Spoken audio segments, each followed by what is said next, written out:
हम लोग आज चालू कर रहे हैं भौतिक विज्ञान। भौतिक विज्ञान, इसमें पहला चैप्टर का नाम है गति। क्या नाम है? अंग्रेजी में मोशन। ठीक है।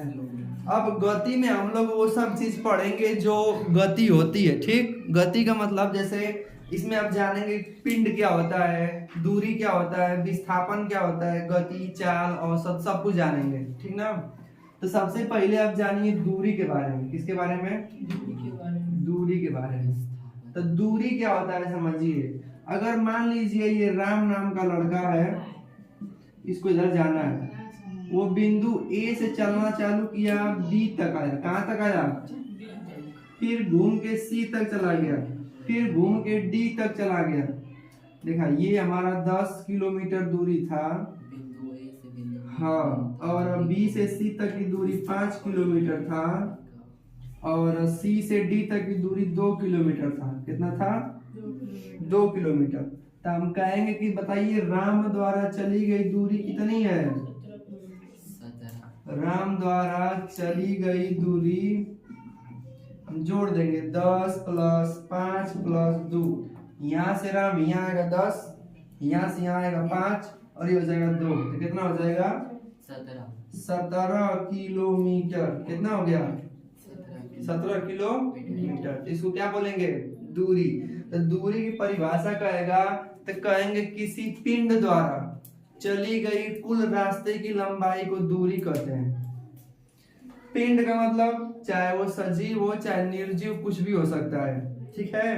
तो लिखिए दूरी, अंग्रेजी में डिस्टेंस। डिस्टेंस क्या करना है बताइए? परिभाषा लिखिए। किसी पिंड, बोल रहे हैं, लिखिए किसी पिंड द्वारा, इसमें जोड़ दीजिएगा किसी गतिशील पिंड द्वारा, मतलब जो चलने लायक रहे, चले, उसको लिखिए किसी गतिशील, किसी गतिशील पिंड द्वारा चली गई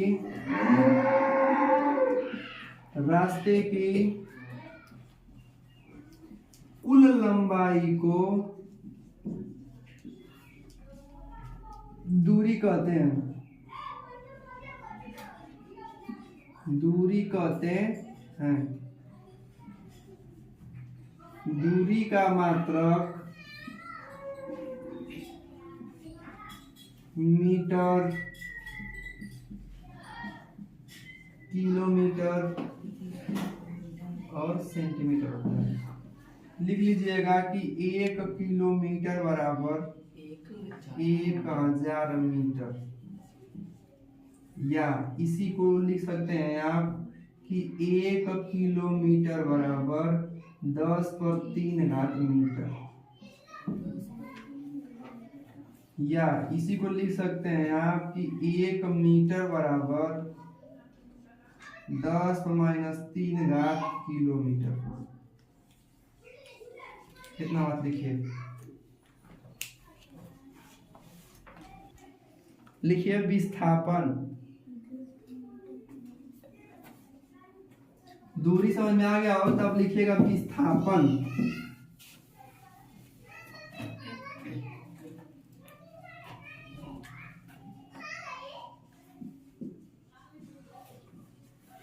विस्थापन, डिस्प्लेसमेंट।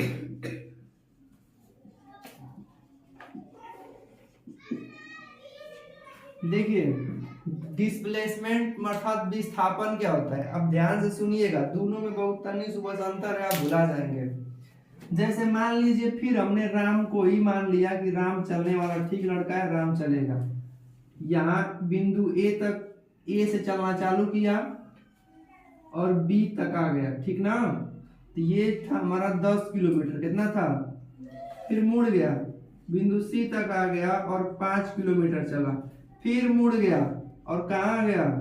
बिंदु डी तक। ये हमारा 10 किलोमीटर था। ठीक ना। यहाँ से चलना शुरू किया, यहाँ आके रुक गया, स्टॉप हो गया। ठीक। अगर हम कहेंगे कि चलिए बताइए कि राम ने कितना दूरी तय किया, आप कहेंगे सर जी 10 + 5 + 10 + 5 + 10, मतलब कि आप 25 किलोमीटर राम को चलवाए हैं। अगर हम यही में पूछ देंगे कि चलिए बाबू विस्थापन बताइए, विस्थापन क्या होता है, तो विस्थापन में हमसे ही नहीं मतलब है कि वो कहाँ कहाँ घुमा है। विस्थापन से बस मतलब ही है कि कहाँ से चालू किया था, कहाँ आके रुका है। तब प्रारंभिक बिंदु और अंतिम बिंदु के बीच की न्यूनतम दूरी को क्या कहते हैं, विस्थापन। तो विस्थापन हमारा ए और डी है, क्या है, चूंकि यह देखिए 5 मीटर है कि नहीं, इतना किलोमीटर है ना, तो ये हमारा क्या हो जाएगा 5 किलोमीटर, क्या हो जाएगा। तो अब विस्थापन बताइएगा तो क्या बताइएगा 5। समझ में आया। ये था हमारा सड़क पे चलने वाला दूरी। अब मान लीजिए कोनो चीज हम ऊपर फेंके, ऊपर फेंके का मतलब ऊर्ध्वाधर गति करना है। अभी हम आएंगे गति पे। जैसे मान लीजिए ये हमारा एक सड़क था, यहाँ पे फिर राम खड़ा हो गया और अपने हाथ में कुछ लिया था, बॉल, ठीक है। बॉल को उठा के फेंका है 5 मीटर दूर। कितना मीटर, तो फिर बिंदु ए से फेंका, बिंदु बी तक फेंक दिया, चला गया था 5 मीटर। कितना मीटर, तो अब ऊपर तो रुक नहीं जाएगा, नीचे आएगा। तो जब नीचे आया तो फिर इसने इसको कैच कर लिया, ठीक। अब हम इसमें पूछेंगे, चलिए आप बताइए कि दूरी, तो कहिएगा सर जी कि 5 मीटर गया है और 5 मीटर आया है। कुल मिला के राम ने उस बॉल को 10 मीटर तक भेजा, 10 मीटर तक लेके आया, मतलब कि 5 मीटर भेजा और 5 मीटर आया। माने राम की जो बॉल थी 10 मीटर चली है। कितने मीटर आ रहा है, यहाँ से जाएगा और यहाँ से आएगा तो कितना 10 मीटर। लेकिन अब हम पूछ देंगे, चलिए बताइए कि विस्थापन कितना हुआ है। क्या बताइएगा कि सर जी राम ना यहीं से फेंका था और फिर यहीं पे आ गया, तो 0। कितना 0। कैसे 5, मतलब यही हाथ है, यहीं से कोनो पिंड फेंके और फिर आके यहीं में रुक गया, तो यहीं से चला था यहीं में आके रुक गया, तो 0 ना, क्या हो गया 0। तो विस्थापन कितना हो जाएगा 0 हो जाएगा। क्या हो जाएगा, कोई दिक्कत, लिखिए परिभाषा। किसी गतिशील पिंड द्वारा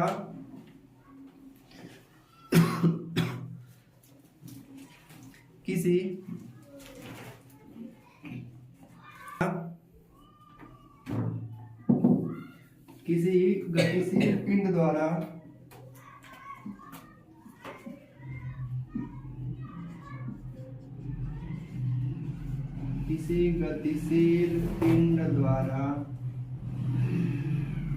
चली गई प्रारंभिक बिंदु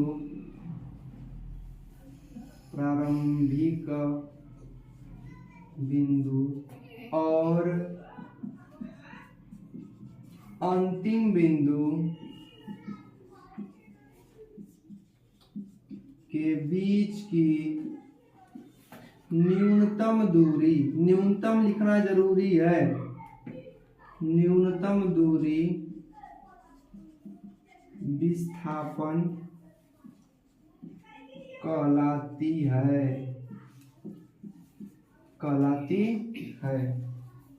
लिखिएगा इसका मात्रक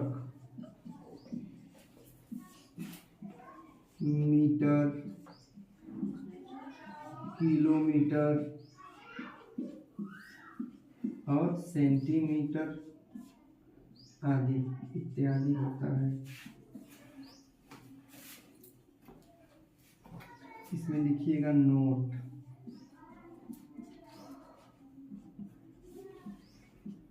विस्थापन धनात्मक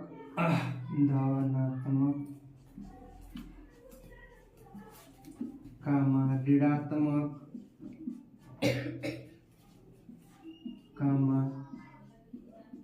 शून्य हो सकता है। शून्य, ऋणात्मक, धनात्मक हो सकता है, लेकिन लिखा दे रहे हैं, दूरी वाला में जगह लिख लीजिएगा, लेकिन दूरी धनात्मक कामा शून्य हो सकती है। दूरी कभी भी ऋणात्मक नहीं होती है।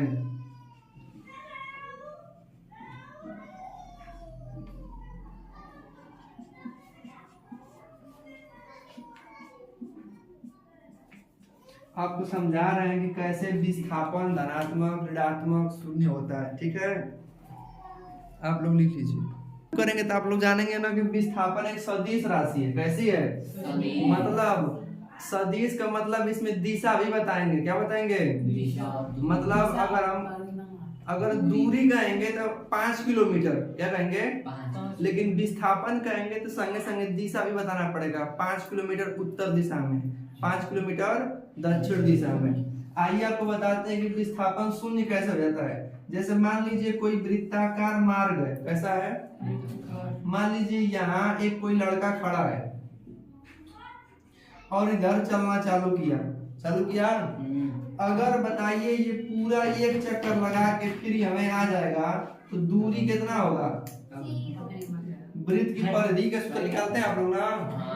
वृत्त की परिधि का सूत्र निकालते हैं 2 पाई r। अगर इस वृत्त की त्रिज्या r हो और ये इसका एक राउंड लगाएगा तो पूरा रास्ता चलेगा। जब पूरा रास्ता चलेगा तो दूरी निकलेगी, तो दूरी बराबर आप जानते हैं 2 पाई r, याद रखिएगा। लेकिन अगर यही हम कह देंगे चलो विस्थापन बताओ, क्या बताओ? जो विस्थापन का मतलब ये यहीं से चला और यहीं पे आ गया, तो विस्थापन क्या हो जाएगा? शून्य। क्या हो जाएगा? शून्य। तो आप लिख लीजिएगा कि वृत्ताकार मार्ग में किसी पिंड द्वारा एक चक्कर में चली गई दूरी बराबर 2 पाई r और चली गई विस्थापन 0 होता है। लिखो लो, नोट करके इसी में लिख लो। ये चित्र भी बना रहा था कि आपको स्पष्ट रहे। लिखिए वृत्ताकार मार्ग में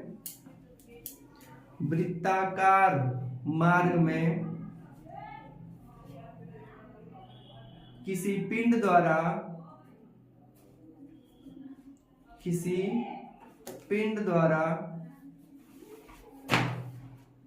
वृत्ताकार मार्ग में किसी पिंड द्वारा एक चक्कर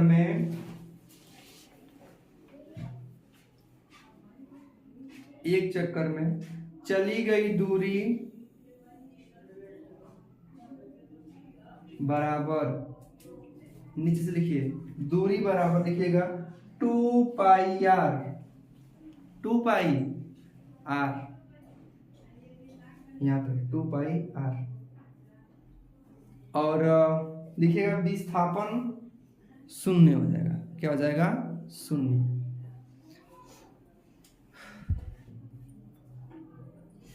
विस्थापन शून्य। इस बात को आप याद रखिए, परीक्षा में पूछ भी सकता है। आप इस चित्र को बना लीजिए, आपको याद रहेगा। दूरी का मतलब क्या कि वो एक चक्कर घूमेगा। कितना?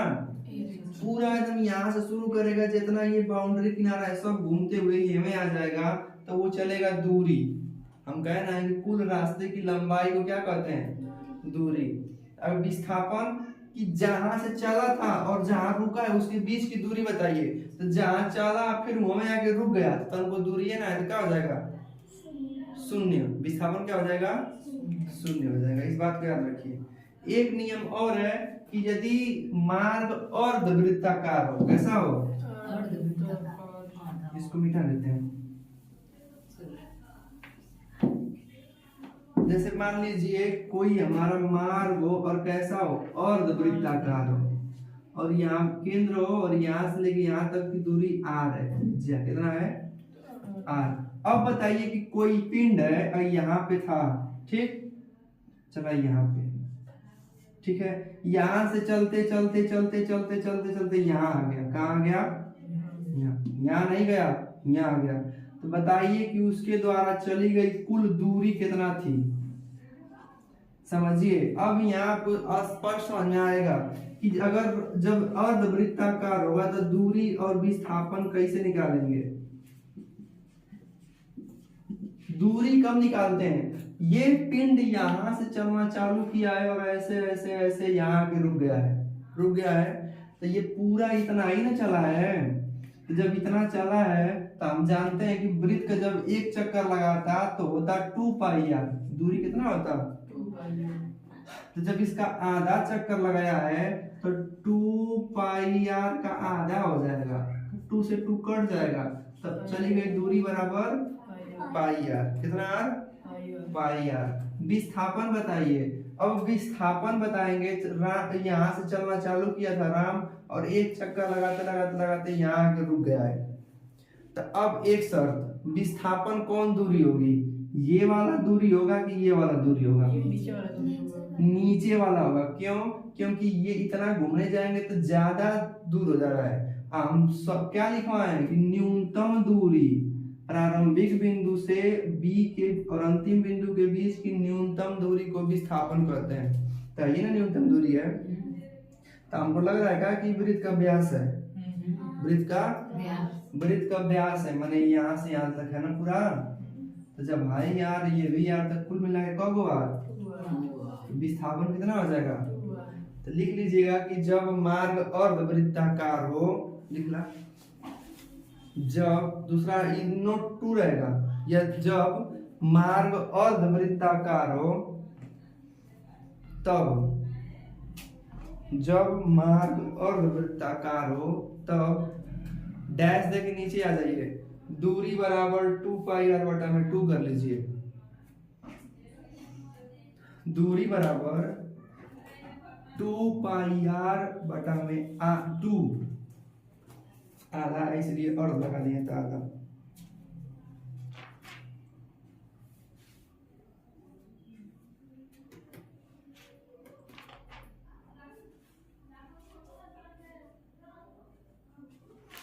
हो गया। दूरी कहेगा तो पाई आर, अब विस्थापन कहेगा तो 2, नहीं खाली 2 आर। अब आइए आपको सिखाते हैं कि विस्थापन ऋणात्मक कैसे हो जाता है। विस्थापन ऋणात्मक कैसे हो जाता है, जैसे समझिएगा,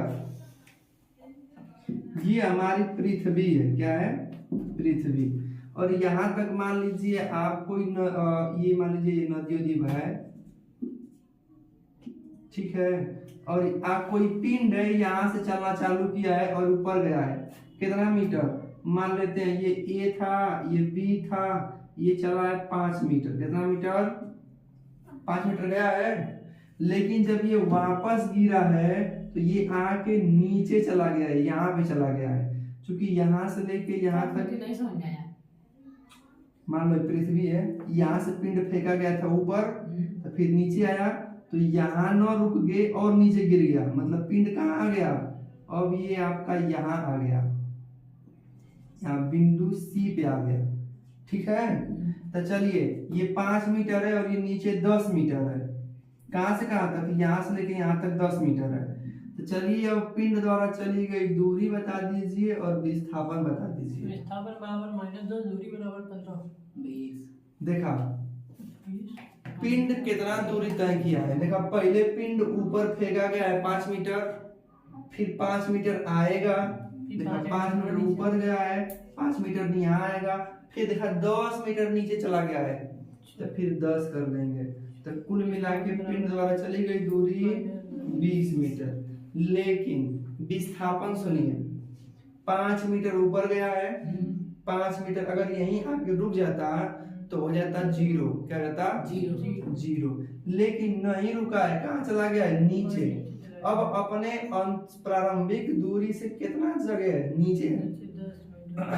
देखिए दिशा बदल गया ना, इसका दिशा ऊपर होना चाहिए लेकिन कहाँ चला गया है? नीचे। तो अब अपने प्रारंभिक बिंदु से नीचे है, और कितना नीचे है? 10 मीटर। तो लिखेंगे -10 मीटर। माइनस क्या दिखा रहा है? उसकी दिशा को, कि अब वो उस दिशा में नहीं है, नीचे की दिशा में है। कोई दिक्कत नहीं, ये हम अपनी मन से दिए आपको सिखाने के लिए, ठीक है ना। चलिए दूरी समझ लिए, विस्थापन समझ लिए, ठीक है। अब देखिए भौतिक विज्ञान में कुछ भौतिक राशियां होती हैं। क्या होती हैं?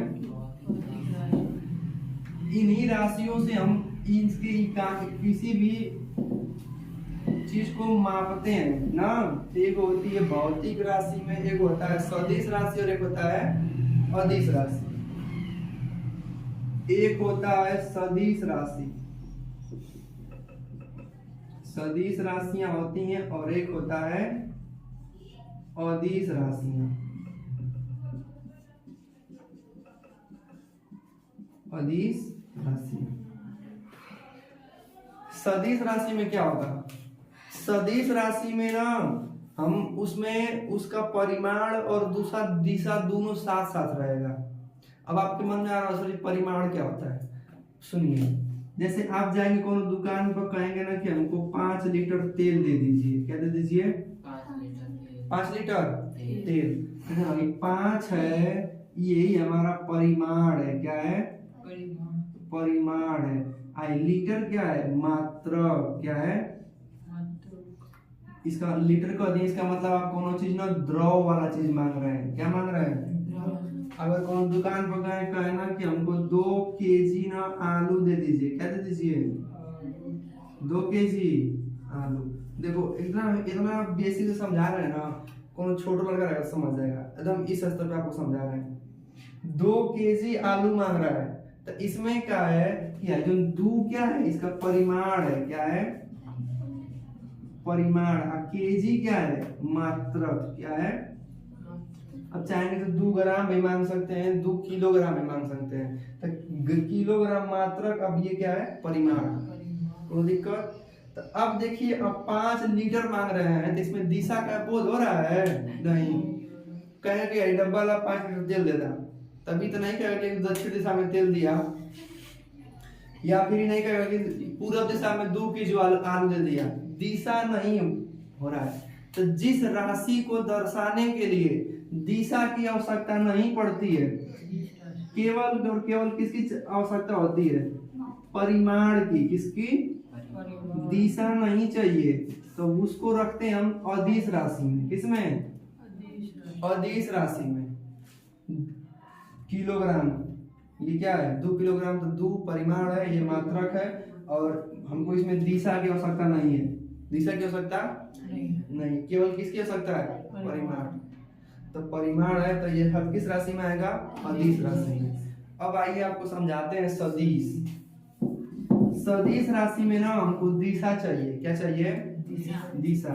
जैसे मान लीजिए आप कोनो चीज पर बल लगा रहे हैं 5 न्यूटन का। किसका?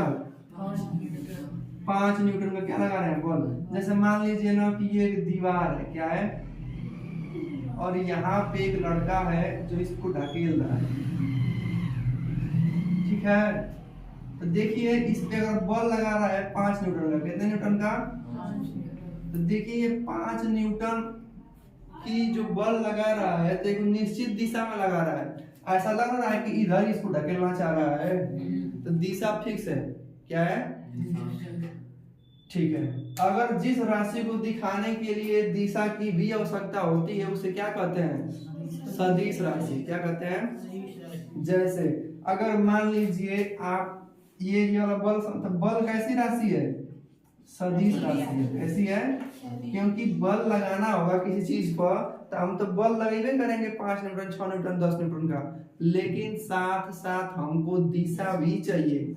ऐसा ना कि ढकेलना है उधर से, हम ढकेलना है इधर से, तो दिशा फिक्स होना चाहिए। ठीक है? आइए अब दूरी बताते हैं। आप देखिए, आप जानते हैं कि ऊपर नॉर्थ होता है, नीचे साउथ होता है, इधर ईस्ट, इधर वेस्ट होता है। इतना पता है ना? जैसे मान लीजिए इधर आपका घर है। क्या है? और आपका यहाँ पे एक छोटा सा स्कूल है। क्या है? स्कूल है। ये आपका होम है, ये आपका स्कूल है। अगर कोई आपसे कहेगा कि बताओ आपका स्कूल यहाँ से कितना दूर है, तो आपको कहे कि हमारा 5 किलोमीटर दूर स्कूल है। कितना दूर है? 5 किलोमीटर। आपके घर से आपका स्कूल 5 किलोमीटर दूर है। तो कोनो समझदार व्यक्ति पूछेगा कि किधर है 5 किलोमीटर, तो आप बताएंगे कि उत्तर है। क्या है? कहें कि वो 5 किलोमीटर इधर जा सकता है, 5 किलोमीटर इधर जा सकता है, 5 किलोमीटर इधर, 5 किलोमीटर इधर, इधर इधर इधर किधर जा सकता है। वो उसका कोनो फिक्स नहीं है किधर जाएगा ना। तो आपको 5 तो बताइए करेंगे, किलोमीटर में, लेकिन संगे संगे उसको क्या बताएंगे, दिशा। कौन दिशा, बतेगा कि हमारी स्कूल ना यहाँ से 5 किलोमीटर उत्तर जेबा तो मिली, ठीक है। तो इसी को जब हम परिमाण भी बता दिए 5 किलोमीटर, दिशा भी बता दिए 5 किलोमीटर, तो ये कुल मिला के ना ये विस्थापन हो गया। क्या हो गया, तब विस्थापन को न बताने के लिए परिमाण भी चाहिए और दिशा भी चाहिए। तो बताइए कि विस्थापन को कौनी में रखेंगे, सदिश में कि अदिश में, सदिश में। इसीलिए ना बल एक सदिश राशि है, विस्थापन भी क्या है, सदिश राशि है, त्वरण भी क्या है, सदिश राशि। हम हर एक बारे में भी पढ़ेंगे इसके अलग अलग, है सब आगे आपको आएगा ना। तो हेडिंग डालिएगा सदिश राशि, लिखा हेडिंग डालिए सदिश राशि। बारे बारे से सबको पढ़ना है हर एक चैप्टर में सदिश। हाँ लिखिए सदिश राशि, लिखिए वह राशि, वे भौतिक राशियां, वे भौतिक राशियां, वे भौतिक राशियां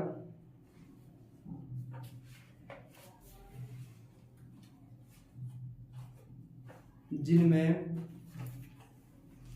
दिशा और परिमाण दोनों होता है,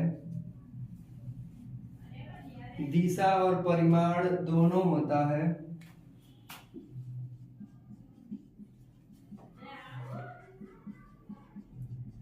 उसे उसे सदिश राशि कहते हैं। उसे सदिश राशि कहते हैं। जैसे बल, वेग, बल, वेग, विस्थापन, संवेग आदि।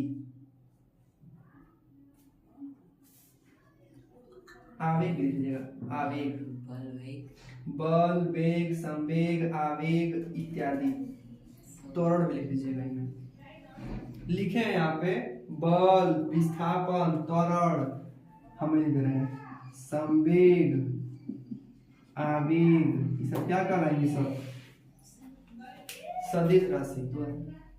लास्ट लिखिए अदिश राशि, लिखिए वे भौतिक राशियां, वे भौतिक राशियां जिनको, जिनमें, जिनमें, वे भौतिक राशियां जिनमें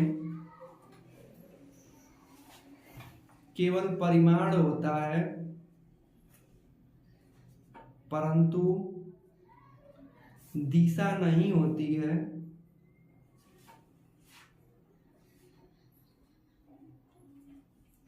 केवल परिमाण होता है परंतु दिशा नहीं होती है, उन्हें अदिश राशि कहते हैं, उन्हें अदिश राशि कहते हैं। जैसे, जैसे आपके मन में जो आ रहा सो लिख लीजिएगा। जैसे ताप, ऊर्जा, शक्ति, दूरी,